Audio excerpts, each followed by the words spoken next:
Hace poco nadie lo hubiera imaginado. La mayor potencia del mundo ha sido derrotada nuevamente en una guerra que duró 20 años en Afganistán.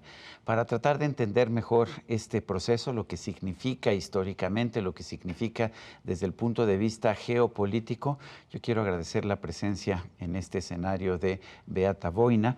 Beata Boina es doctora en Ciencias Políticas, es profesora de Relaciones Internacionales en el TEC de Monterrey, fue embajadora de Polonia en México y Centroamérica y por su labor diplomática recibió la condecoración de la Orden Mexicana. Beata, siempre es un gusto poder conversar contigo. A mucha gente nos sorprendió. Yo creo que muchos pensábamos que tarde o temprano Estados Unidos no iba a poder ganar la guerra de Afganistán. Yo creo que ni siquiera sabíamos cómo se podía ganar la guerra de Afganistán, pero la rapidez con la que se desplomó el régimen afgano y la manera en que salieron las tropas estadounidenses de manera apresurada, como ocurrió en Vietnam en 1975, todo esto ha generado un gran asombro. En primer lugar, ¿era de esperarse esta derrota de los Estados Unidos? Mira, Sergio, un gusto estar aquí nuevamente en el programa. Y en primer lugar, no es la primera vez que una gran potencia cae en Afganistán. Hay que reconocerlo, sí, porque... Le pasó a los británicos y a los soviéticos. Y los soviéticos, obviamente. Es un país que tiene 100 años de historia, de independencia, y 50 años de guerras o invasiones de diferentes naturalezas. Entonces, la verdad es que Afganistán, se puede decir, es una pieza dura para cualquier país que intente cambiar ahí la situación. Ahora bien, efectivamente, los Estados Unidos tampoco es la primera vez que caen en uno de los países pues, importantes de carácter regional, como fue el caso de Vietnam y hoy en día como es el caso de Afganistán. Sí, nos sorprendió, nos tomó con mucha sorpresa el hecho de que los talibanes han conseguido tomar todo el territorio prácticamente, se podría decir, en pocos días, pero eso es solamente la superficie. Porque de hecho ya desde el año 2014, 2013, pues ya empezó la retirada de los estadounidenses de Afganistán. Y es cuando, pues, en la administración de Barack Obama se tomó la decisión. Nos retiramos de Afganistán, se quedan pocas fuerzas y es el gobierno afgano, elegido democráticamente en principio, quien debería hacerse cargo de la seguridad.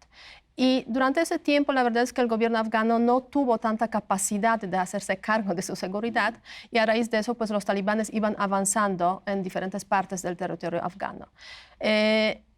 El proceso se acelera en los últimos, se puede decir a lo largo del último año, porque hace un año prácticamente, un año y algo, el presidente Donald Trump negocia por primera vez con los talibanes y se firma un acuerdo de básicamente salida, retirada de los estadounidenses. ¿Cuáles son las bases de este acuerdo? Los talibanes no van a atacar a los estadounidenses no van a atacar a los talibanes, todo se queda, se puede decir, en un status quo de alguna forma, hasta que se decida finalmente la retirada de las tropas estadounidenses, que iba a ser en mayo, de hecho, este año, ¿no? Llega, obviamente, en la administración estadounidense, llega Joe Biden, sí confirma esa decisión, diciendo que pues, hasta septiembre básicamente ya es el final de la presencia estadounidense, pero se acelera un poco ese proceso. Y es ahí donde estamos ahora. Justamente esta semana, se puede decir, Afganistán ha empezado una nueva etapa de su vida política, una etapa complicada, ya sin la presencia de las tropas estadounidenses, de las tropas extranjeras, porque hubo también otras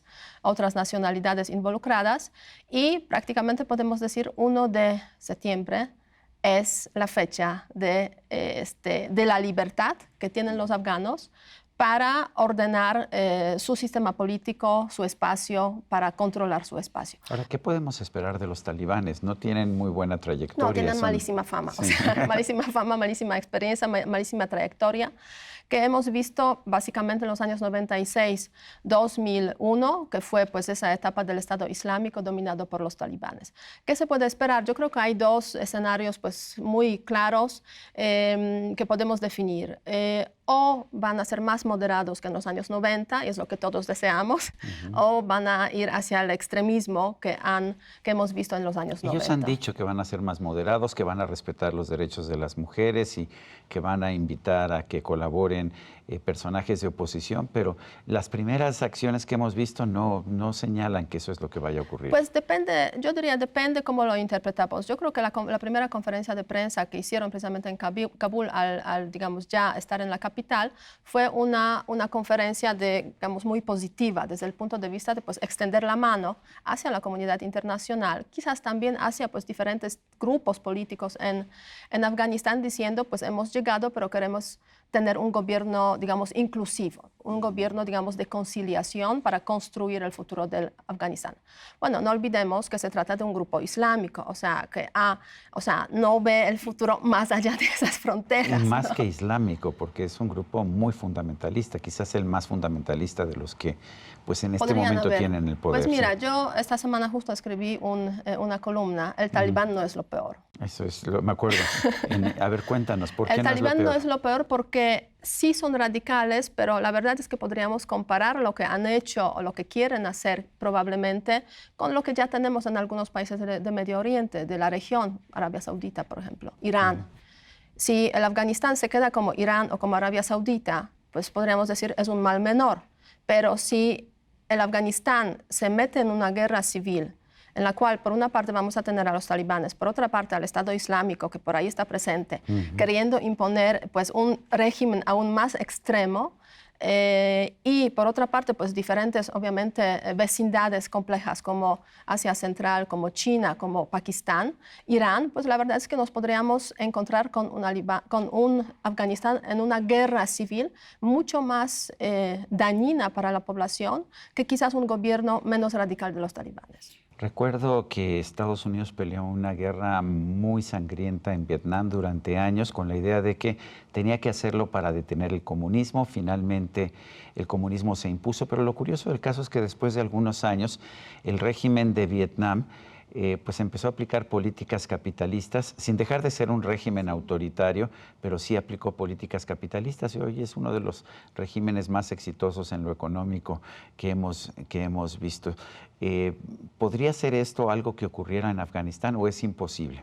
Sí, el caso de Vietnam es muy interesante y además, sobre todo si lo analizamos desde la perspectiva de las relaciones Vietnam y los Estados Unidos. Sí.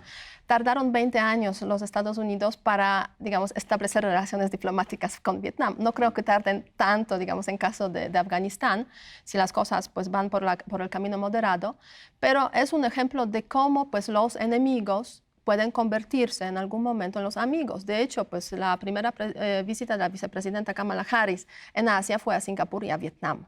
Y en Vietnam prometiendo que van a defender a los vietnamitas de los chinos, los estadounidenses. Entonces, pues así son las paradojas, digamos, del mundo y las paradojas de la historia también. En el caso de Afganistán, no creo que los Estados Unidos reconozcan muy rápido el gobierno de los talibanes, o sea, tardarán un poco.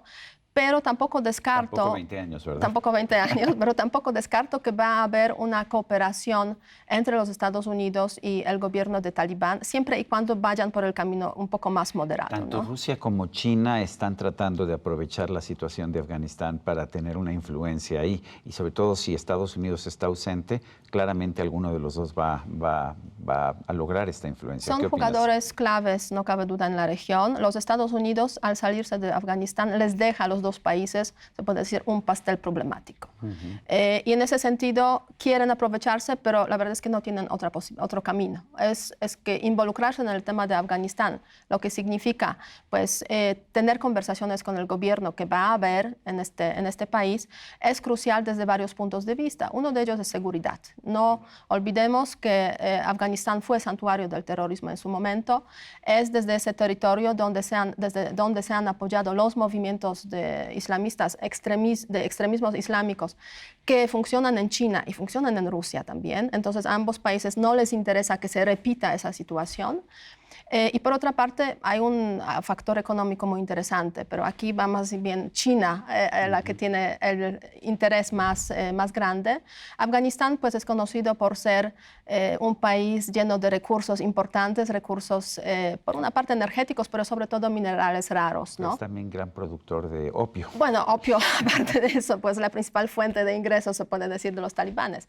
Pero sí, China ha prometido, digamos, mucho, o sea, ha iniciado las conversaciones con los talibanes mucho antes que muchos otros países, se puede decir, de la región, prometiendo pues inversiones, prometiendo cooperación a cambio de dos cosas.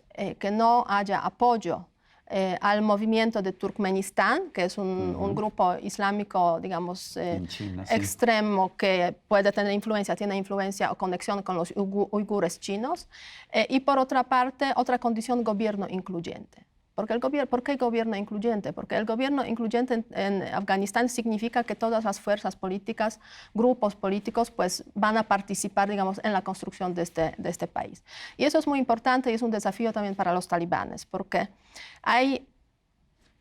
uno de los principales retos de los talibanes, además del Estado Islámico que por ahí está, es tener el control de todo el territorio. Hoy en día hay una revuelta en una de las provincias muy cercanas a Kabul que pues, lidera el hijo del famoso afgano que estaba luchando contra los soviéticos o contra los talibanes en su momento, Massoud. Entonces, tener ese control del territorio se puede garantizar si todas las fuerzas políticas efectivamente formen parte del gobierno. Este fin de semana ha habido una reunión de 3 días, parece, de los líderes de los talibanes para hablar un poco sobre el futuro, cómo va a ser el gobierno. Aún no tenemos el gobierno, entonces se espera que en esta semana vamos a tener ese anuncio, la semana o la semana próxima, cómo va a ser este gobierno, cómo va a funcionar Afganistán. Los talibanes llaman a que se abran las embajadas, porque las embajadas están cerradas. Entonces sí hay esa mano, yo diría, hacia el mundo exterior, hacia también el interior, pero veremos realmente qué pasa y si lo consiguen, o sea, si consiguen lidiar los talibanes con todos esos desafíos que tienen. Políticamente, ¿qué significa esta nueva derrota para Estados Unidos y para Joe Biden? Mira, pues ha sido un mes, se podría decir, muy duro para Joe Biden. De hecho, lo estamos viendo en las encuestas de opinión. Hay un bajón, o sea, incluso de 40%, o sea, 39% de apoyo.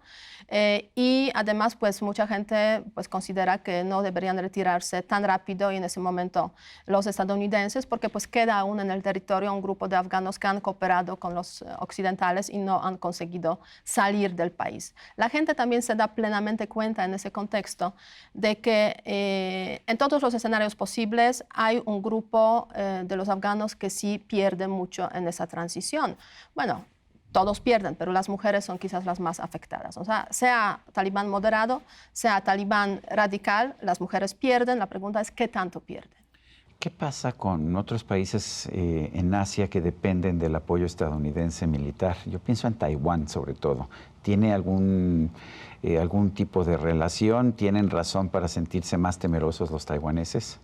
Mira, para responder a esta pregunta tendríamos que preguntarnos por qué los Estados Unidos se retiran de Afganistán. ¿Por qué Medio Oriente, Medio Oriente amplio, ya no es la prioridad? Pero China sí. Entonces, en ese contexto, todo lo que está relacionado con China, O sea, yo Taiwán creo sigue siendo prioridad, tú ves que... sigue siendo importante, sobre todo pero a también raíz... para China, porque para sí. China tomar control de Taiwán es una vital, meta histórica. digamos, sí, es cierto, pero los Estados Unidos han, digamos, reconsiderado sus prioridades por varias razones de carácter económico, político, y ahora están enfocados hacia China mucho más que lo fueron en los tiempos cuando el Medio Oriente era la prioridad y la lucha contra el terrorismo. Entonces, yo creo que Taiwán no va a desaparecer de la agenda de los Estados Unidos, más bien se va a fortalecer el tema de pues, dar esas garantías a Taiwán como un contrapeso de alguna forma a China. Lo curioso del caso es que Barack Obama quería salirse de Afganistán, no pudo. Donald Trump dijo que se iba a salir de Afganistán, no lo hizo. Le ha tocado a Joe Biden, ¿le toca cargar la culpa de sus predecesores? Sí, es un problema, la verdad. Sí le toca cargar la culpa, pero él es consciente de que no va a presentarse a la reelección.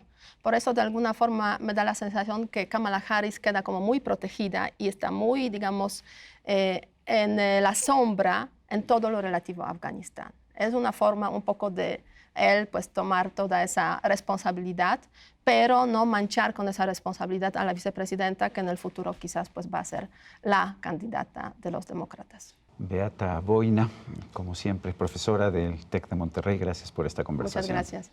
Y a usted, amigo televidente, que hace posible este programa, se lo agradezco también. Esto es todo por hoy, pero no se lo olvide. Nos vemos la próxima.